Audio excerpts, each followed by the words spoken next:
Hey guys, welcome to my channel, or welcome back to my channel. I hope you're having a great day. Today I'm joined with Simon, my sloth. I don't know if he's gonna annoy you being there, but he's gonna stay there because I love him.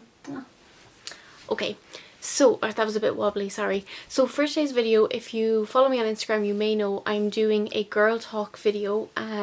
This is something I've wanted to do for such a long time, but I didn't actually have the courage to do it, and I actually did my makeup today. I don't know if you can see I have lashes and the whole shebang on. They're not on very well now, let me just clarify.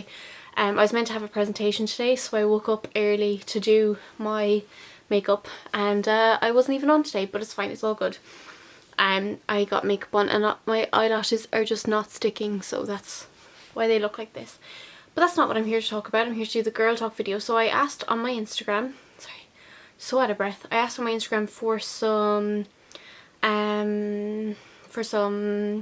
girl talk topics, and you guys delivered, so that's good. So if you want to follow my Instagram to ask me anything for future girl talks or future Q&As or anything like that, please do follow me on Instagram. It'll be linked down in the bio. It's at Fiona McNamara XX. So the first one is body positivity and maybe how girls can achieve that, if that makes sense. Yes, that makes sense. So yeah, body positivity is something I'm hugely an advocate for. It's something that takes a lot of work. Body positivity and self-love are very much interlinked. They're something that takes a lot of work. So how I achieved body confidence, and this might be different for everyone else, like everyone else is different. For me, I'm still not fully there yet, just to clarify, I'm still not there, but for me it was just changing my mindset little by little. Even today I posted something on Instagram about me bloating. I'm just gonna show you, because like I bloat quite a lot. This is like sucked in and this is bloated. Like this is normal. So I posted about that today on my story, and I actually got a bunch of messages about that as well. It's looking in the mirror and accepting what you have, I think. Our bodies change a lot, especially girls, and I'm not saying boys don't, but this, I suppose, especially a girl talk. Our bodies change a lot through different times of the month. One time we can look somewhat thinner, sometimes we can look bloated, and sometimes we gain weight, and it's normal. It happens to the best of us. So I just want to say, first of all, is to change your mindset by looking in the mirror instead of going, what don't I like? Like this morning I looked in the mirror and all I could see was my bloated tummy and kind of like stretch marks on my stomach as well, like I didn't look toned, and I was like, oh, that made me feel really shit. But then I could turn around, I was like, oh, my bum looks good though. I was like, oh, look, girl's getting a booty. So that changed my mindset, and like I can work on it. But it's just, I suppose, accepting what you have. As long as you're healthy and you're eating as best as you can and you're working out, if you like exercise, or getting some form of health into your routine, then that's all that matters. And I think it's about enjoying it, enjoying the food you're eating and enjoying the exercise that you're doing is so important. And just, I know so many people who, it's not just, when I think, say, body positivity, I just immediately think of, oh, tummy and all that. It's not just that, it can be anything. It literally could be boobs, arms, face, anything. So it goes to show, just looking in the mirror, and instead of putting yourself down on what you see, try to be like, I like this about myself. And if there is something you really don't like about yourself, try to work on that. But it's, again, changing your mindset instead of saying I have to change this to be happy, because I've been there. I've lost a good bit of weight, not that I needed to, but I did, and I toned up in some areas. And even when I reached my goal, I had already set new goals and I didn't even appreciate the goal I had reached. So it's just changing your mindset, waking up and being grateful for the body you're in. It's healthy, it's happy, you know, looking after yourself. And I know that's going to sound so wishy-washy, but honestly, it changes everything. And instead of when those thoughts go into your mind, like, oh, I'm so fat, or oh, I'm so skinny and I hate it, or I'm so tall and I'm so short, is to just be like, I like the body I'm in. And even if you don't mean it at the time, fake it till you make it, because I don't know if that's making sense, but sorry about that. I was just checking if I was in focus. Yeah, and another thing that I would say for body confidence is to stop comparing yourself to other females. Oh, other girls, sorry, there's a hair in my mouth. So stop comparing yourself to other girls, because everyone is different. We all have different bodies, we all come in different shapes and sizes, and even if we did all the same workouts and we ate the exact same, we'd look different because our bodies are different. So work on yourself, and you know, just try to change your mindset. I hope that helps, and I hope that helps. The next one is, what's the best way to gain body confidence? So that was that one as well, sorry. How did you know when you were ready to be in a relationship? I suppose the thing, for my first relationship, I was not ready for a relationship. There was no way I was ready for that. I was insecure and I wasn't ready I was 14, I had no idea what it was. I wasn't ready, and that was blatantly obvious to me. My second relationship, then, I knew I was ready for that relationship because it felt right, I guess. Thought of being in a relationship didn't terrify me, it just felt right. And then the relationship I'm in now, I knew it because, again, it felt right. I had no thoughts about, what if I wasn't in this, or what if, I had none of that. So I think that's how I knew. And I think as well, even if you don't know if you're ready, I think it's how you feel in the relationship. If you're in the talking stage with someone, if you can imagine, oh, would I like to be in a relationship with this person, etc., if you can imagine that. And then when you are in the relationship, I hope this is making sense, you kind of know, you feel right, you feel good, it feels where it's meant to feel. I think a lot of people put a lot of pressure on themselves. It was like, oh, am I ready to be in a relationship? Whereas I don't think that pressure is needed. I think if it's right, it will work. And if you are ready, it will work. And if you're not ready, you'll know. That sounds like a very smart answer, but that's what I honestly think as well. And honestly, it's like, for me, a lot of people put pressure, I find that a lot of people put pressure on themselves if they're single to be in a relationship. And I think it just comes when you're not looking for it. Keep working on yourself, keep doing yourself. That sounded really weird. I mean, each their own, but working on yourself and putting yourself first and then seeing what happens, I think, is really important as well. I hope that makes sense. So this is a really interesting one. It says, your period journey, or did you already do that video? I think you have me, can't remember. So this is about my period journey. So I'm going to do a whole video on this because I just think periods are so interesting. It's something I've wanted to talk about for such a long time, but I felt too nervous to. But now your girl isn't nervous anymore because I am going to do it. But just to give you a brief history, I got my period when I was 12. I remember I had grown boobs about a year beforehand. I was 11 and my boobs were huge for my frame. I just remember waking up and one day having boobs. It was weird, or maybe one day I just noticed them. And they were big for my frame, and they basically haven't grown since I was 11, so they're still the same size as when I was 11, except for when I've lost weight, etc.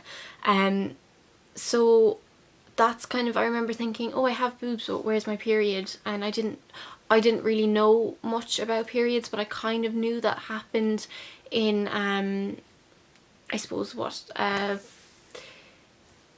in puberty, but I didn't know. And then one day, I remember the night before I got my period, I got really bad cramps. Now, I didn't know they were cramps because I had recently had a kidney infection about 6 months before. So I was like, oh god, I have another kidney infection, because that's what it felt like, except it was excruciating and I was screaming and it was awful.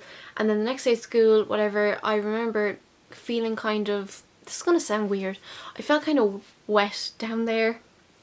And I went to the toilet, there was no blood, nothing. Did my business in the toilet. That was that. And I remember one of the girls, there was nothing on my underwear, but one of the girls, the toilet didn't flush properly, because some of the toilets, it still had toilet roll in it, and you could see, she's like, oh my god, one of the girls got their period, they're bleeding. I was like, oh, that wasn't me, I just checked my underwear, there was nothing there. Wasn't me, whatever. I was like, grand. And then I went home that day, after, I was in primary school, by the way, and it was everywhere. It was everywhere. It was awful. So that's quite disgusting, but sure, look, these things are normal. And yeah, I remember it was awful. And the first time I put on a pad as well, I had no idea. The first time I put on a pad, I attached it to my vagina. Not the underwear. I stuck the sticky bit onto my, okay, you know what, like, that's how I did it, and that's what I thought was done, and then I figured out that's not how you do it. But anyway, I had, when I first got my period, I got really, really, really bad cramps. From the ages of 12 to before I started the pill, they were excruciating. I used to, like, my period would only last like 3 days, if not like some days 4, which I was very lucky with that. But I had constant pain for those 4 days. Constant pain. Like, it didn't go away. It was so heavy. I had passed a lot of blood clots, and it was really, really heavy. And the pain was excruciating. Sometimes I passed out, sometimes I vomited, and sometimes I was just laying on the floor screaming. And I missed a lot of school because of that. I went to doctors about it. They were all like, oh, periods are normal, pain is normal, blah, blah, blah. Let me tell you now, if you're experiencing that level of pain, it's not normal. Just want to let you know that. I used to get pain all down my legs, back pain, migraines, the whole shebang. It was awful. I went on the pill then, and I've been on the pill for about 3-4 years, and it's completely improved the symptoms a lot. And I'm not going to give too much away because I'm going to make a whole video about periods, but it improved my symptoms a lot. Like, my cramps are still bad. I'm actually on my period now, TMI. My cramps are still bad. It's still heavy, but it wouldn't be as bad. And I'm currently in the process of kind of seeing it, like, if I do have endometriosis. It does run in my family, and I do experience a lot of pain around my period, and I do get pelvic pain a good bit. So that's currently where I'm at about that, but I'm going to make a whole video about periods because I just think they're interesting and that women are incredible for going through them. Again, another one was like anything about periods and the stigma and taboo that surround them. So yeah, there's a huge, like, again, I'm going to talk about a lot of this in my period video, like I've said a million times, but there's a massive taboo around periods. It's like, shh, don't talk about it, it's disgusting. And I saw a quote recently that said, menstrual blood is the only, well, it's not, okay, is one of the only forms of blood that is shed not by violence, and it is one of the most disgusted form of blood. It's the most shamed type of blood. And I couldn't agree more. Like, if you've got, like, lads watching war movies, and I know the blood is fake or whatever, but the thought is still there, they're like engrossed in it. But if any mention of a woman's bleeding, it's like, oh, shut up, that's disgusting. And I think that's so important, and women do it as well. I think there's a huge taboo around it, and they're so normal. Like, a period is so normal. We all get them at some point as women. We all get them as people who have vaginas, sorry. We all get them. So, you know, I think we're getting better at talking about them, but there is still a stigma around it. There is still a massive taboo around it. So I think it's being worked on. I just don't like where it's still at. Like, I still get embarrassed in a shop when I buy pads or tampons. Well, I don't use tampons, I don't know why I said that. Or panty liners, I mean. I still get embarrassed when I buy them because I feel like this is really embarrassing, and it's not embarrassing. It's so normal. A lot of men debunk periods a lot, and it drives me nuts. Like, you know, men who are like, oh, it's not even that bad, the pain isn't even that bad, get over yourself, you're being menstrual, you're being on your period. I hate that. I think women go through a lot and we're not given enough credit for it. Most women get their periods every month. I get my period every 3 months now because of the pill that I'm on. We get our period every month. That's a week at least, at the minimum, in pain. A lot of people get PMS, so that's a week to 2 weeks in pain, and that leaves 1 week free. We're going through so much. Like, shut up, sit down and respect, in my opinion. Like, I know some women don't get it as bad, but most women are going to suffer with their period, and it's such a normal thing. You know, whether it be from period pain, whether it be from dealing with the blood. That was a huge thing for me. I hate blood. So dealing with that was still hard for me. Dealing with the stress and the anxiety and the depression sometimes it brings, all of that, and I think it's so important, and women need to be respected a lot more for that, and we do need to talk openly about it. Like, I was recently speaking to my boyfriend about this. Like, when I was in school, I missed a lot of days from my period solely, and I remember some people being quite judgy about that, being like, why can't you just take a Panadol and handle it, just handle it, it's fine, it's not even that painful. And that hurt a lot because I was experiencing extreme amounts of pain, and it was just constantly being pushed down, and that was really, really upsetting as well. Everyone's pain is different. Just because someone you know, or just because you get a pain-free period, doesn't mean that someone else's period is significantly less painful, or significantly, do you know what I mean? So I think that there's a lot of judgment around it. I'm very bad at explaining myself, but I am going to do a whole video on this. I hope that makes sense. I do think we need to talk about it more. There needs to be a lot more, lot less judgment, and a lot less judgment. Okay, so I have a couple more left. The next one is, does body count matter? I don't know what this means. Like, do I think it matters about a girl? Like, no. Do you know what? I don't think it matters. Like, I don't know. Like, okay, I'll just give you my personal experience. If I was single and I was looking to date someone, a guy, I'm straight, but if they had a higher, like a really, really high body count. Now, high and low, my high and low doesn't mean that's high or low. Everyone has different preferences, and do you know what I mean? If theirs was really high, I would be less inclined to, I sound bad for saying this, less inclined to date that person, just because of my own beliefs. Like, I personally think, this is going to sound really bad, but I don't mean this in a bad way. I personally think sex is important, and I think it should be, for me, this is my own belief, I think it should be, I don't know how to say this and not sound like an ass.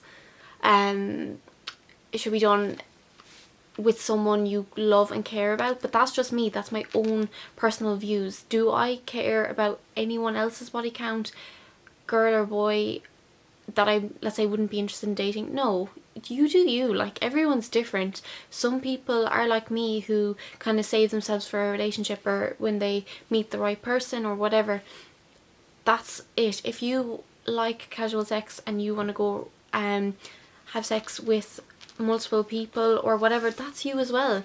Each to their own. Everyone is so different. I don't think you should be insecure about your body count, whether it's low or whether it's high, because that's your decision. And I am judgmental of someone over their body count, unless I'm going to be dating that person. But I suppose I'm contradicting myself. I wouldn't completely rule it out to be with someone who has a high body count, but it would kind of turn me off a little, just because I'm less experienced, I suppose. But no, I don't think your body count matters. And then, oh my god, I'm so stupid. I had the message and I'm after deleting it accidentally, but basically, I can't remember word for word, but basically it said, my boyfriend isn't a feminist, and she was wondering, like, is this a problem? Whatever. I think it was something along those lines. My boyfriend isn't a feminist, kind of, what do I do? Now, this is something I'm also going to come across as very controversial on.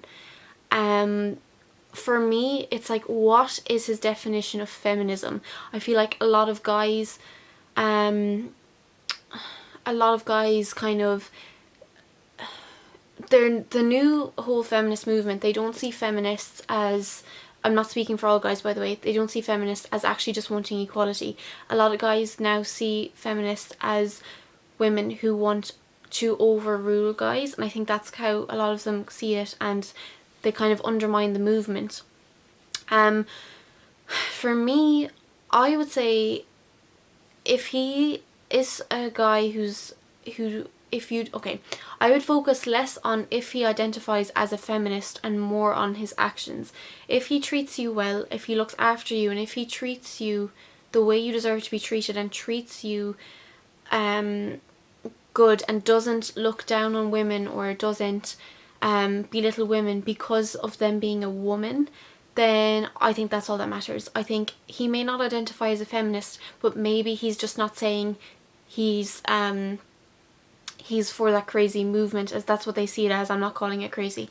Does that make sense? So I think I would focus less on his definition of himself, but more on the way he treats you, the actions that he has towards you and all of that. Now, if it becomes a big issue throughout your relationship, that would be something to talk about as well. Like if you both argue about it a lot, that would be something to talk about.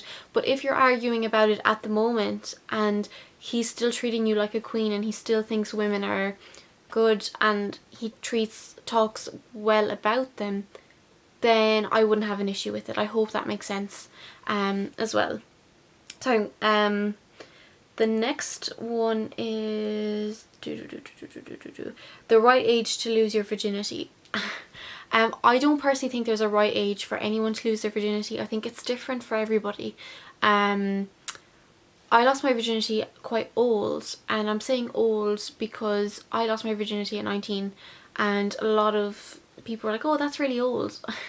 And I didn't think it was old, but I suppose there is no like young or old. I suppose like I know people who've lost their virginity at 14 up to I suppose 20, or even older than that. So you know, I don't think there's a right age. I suppose age is kind of just like more of how you feel as a person as well. Obviously if you need to have consent, you need to you should be, you don't need to be, but you should be the legal age to have sex. I think in Ireland it's 17. Obviously if you do it younger than that, no judgment, I'm just throwing that out there. And I would say it's all about mentality as well. If you feel like you're ready, sex is a huge thing, and I don't think a lot of people actually understand that. It's a huge thing.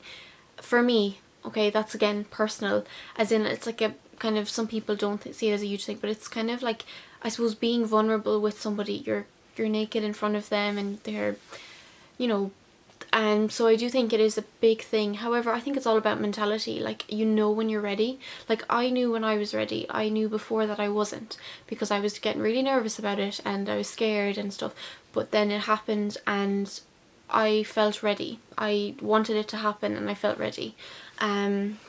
So I'd say just think about that, and also don't let anyone put any pressure on you. And if you're in a relationship or whatever and somebody's putting pressure on you to have sex and you're not ready or you're unsure about it, you need to just cut that, just talk to that person about it. And if they're still putting pressure on you, I would just cut it out, because you don't need that. Because at the end of the day, if you give into that when you weren't ready, it might affect you a lot, and I just want to say that as well. So don't let anyone pressure you, and it's all about focusing on your mentality, not your age. If you lose your virginity young and you were ready, then that's fine. If you lose your virginity young and learn that you weren't ready, it's fine. It's a life lesson as well. If you are a virgin and you and all of your friends around you are starting to have sex and they're kind of pressuring you about it, again, don't listen to the pressure, because a lot of people will go, oh, like I was quite old, and I'm saying old because that's what people said to me at the time. I was quite old, and a lot of people around me were, you know, having sex. So I think as well, it's all about not letting that pressure get to you and doing it on your own terms, because it's for you. Like, it's not nobody else's business. So you don't have to be you don't have to be a part of that huge pressure that there is. You don't have to be pressuring yourself just because other people are doing it. Also, a lot of people lie about doing it as well, just so you know, and even if they're not, a lot of people will boast about it and stuff, and they haven't even done it, and that comes from their insecurities as well. So just focus on yourself. Whenever you feel ready, whether that's with a partner or not with a partner, it's whenever you're ready, and I think that's super important as well. That's going to be that was all of the girl talk questions. If you want me to do another one, please let me know, and leave if you've any comments on anything I've mentioned throughout the video, or if you want to leave some questions for the next girl talk, please let me know. I really enjoyed filming this. I hope it was okay. Quite anxious today, so I hope that didn't come across too much, and if it did, I am sorry, but I'm just going to take it easy today. I've got a lot of assignments to get started on and to kind of brushing up as well. So thank you so much for listening. Thank you so much for watching. If you're new here, please do subscribe. Please leave a thumbs up and let me know if you want me to film anything else. Yeah, so also follow my social medias if you would like as well. They're linked down below, and I hope you have a great week.